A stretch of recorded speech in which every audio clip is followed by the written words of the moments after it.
అనారోగ్యమైనటువంటి వాతావరణం ఉండడం వల్ల అక్కడ వ్యాధులు కూడా ప్రబలుతాయి. అవునా కదా? హోమియో మెడిసిన్ తప్పించిస్తాను మేము. ఆ హోమియో మెడిసిన్ ఏం చేయాలి? మీరు మీ వీధుల్లో ఉన్న వాళ్ళకి, మీరు ఎక్కడ గ్రామాలు దాటి వెళ్ళిపోవద్దు, ఎక్కడ ఊర్లు దాటి వెళ్ళిపోవద్దు. మీ ఇంట్లో కుటుంబ సభ్యులు వేసుకోండి, మీ పక్కన వీధుల్లో ఉన్న ఇళ్ళకి ఇవ్వండి.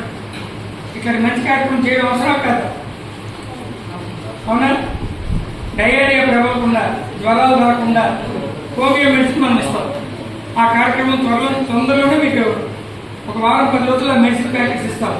అవి మీరు డిస్ట్రిబ్యూట్ చేయండి. మీలో సేవాభావం పెరగడమే నాయకత్వం. మీకు తెలుసో తెలీదో వినాయక పందిరి ఇప్పుడు అవుతున్నాయి.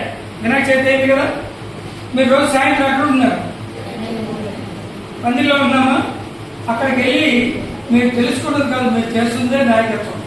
ఎక్కడ కూడా ఏ నాయకుడైనా వచ్చాడంటే వినాయక చవితి పందిరి నుంచే నాయకులు వస్తారు. మీరు కావాలని చూసుకోండి. మీ ఊర్లో కౌన్సిలర్, సర్పంచ్ ఉంటాడు, ఆయనే కదా నాయకత్వం చేస్తున్నాడు అక్కడ.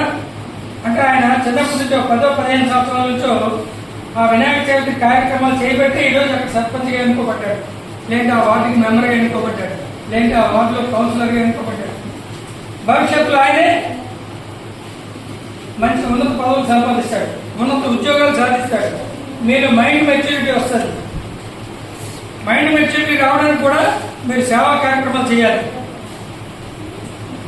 నేనే అన్ని చెప్పుకెళ్ళిపోతే మీకు బోర్ కొట్టమని దేవుడు మీరు వాళ్ళు చెప్పడానికి సబ్జెక్ట్ నేను ఇవ్వాలి కదా. అందులో మన చీఫ్ గెస్ట్ ఉన్నారు రాజా గారు. ఆయన అసిస్టెంట్ గవర్నర్గా ఈ సంవత్సరం 6 క్లబ్లు శ్రీకాకుళం జిల్లాలో ఉంటే 6 క్లబ్లకి ఆయన అసిస్టెంట్ గవర్నర్. గతంలో నేను అసిస్టెంట్ గవర్నర్ చేశాను, కానీ 3 క్లబ్లో 2 క్లబ్లో ఇచ్చేవారు. కానీ ఆయన సర్వీసెస్ ఎఫెక్ట్ చేసి మొక్క 6 క్లబ్లు కూడా ఆయన ఒక్కరికి అప్పచెప్పారు. గత నెలంతా కూడా సేవా కార్యక్రమాలు సోంపేట, ఇచ్చాపురం, శ్రీకాకుళం, రాజం, శ్రీకాకుళం ఈ క్లబ్లన్నింటికి కూడా ఆయన ముఖ్య అతిథిగా రావడం జరిగింది. మీకు ఇప్పుడు మంచి విషయాలతో ఆయన కూడా మీకు మాట్లాడి తెలియజేస్తారు. కానీ మీరు ఒక్కటి నేర్చుకోండి. చౌదరి సార్ ఏం చెప్తున్నారో అవి మీరు మైండ్లో పెట్టుకుంటే మీరు మంచి నాయకులు అవుతారు. ప్రజల మధ్యన సేవా కార్యక్రమాలు చేస్తే రాజకీయ నాయకుడు ఇందాక చెప్పిన 5 సంవత్సరాలు ప్రజల మధ్యన ఉంటాడు, తర్వాత మర్చిపోతాడు. ఆ 5 సంవత్సరాలు అందరూ నమస్కారం పెడతారు, 6వ సంవత్సరం నుంచి కనీసం విష్ చేయడం కూడా చేయదు.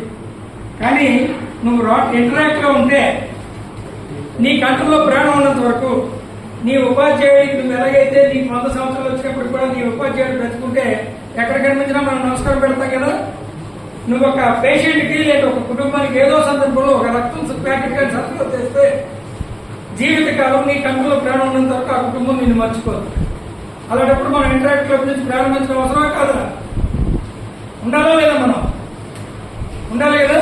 అందుకే మిమ్మల్ని మీ నాయకత్వ లక్షణాలను బయటికి తీసుకొచ్చి ఎక్స్పోజర్ చేయడం కోసం మేము అడిగిన వెంటనే కాదనకుండా చౌదరి గారు మా స్కూల్లో కూడా ఒక ఇంటరాక్ట్ క్లబ్ పెడదామని చెప్పి మా రోటరీ క్లబ్కి సహకరించారు. వారికి ధన్యవాదాలు తెలియజేస్తున్నాం.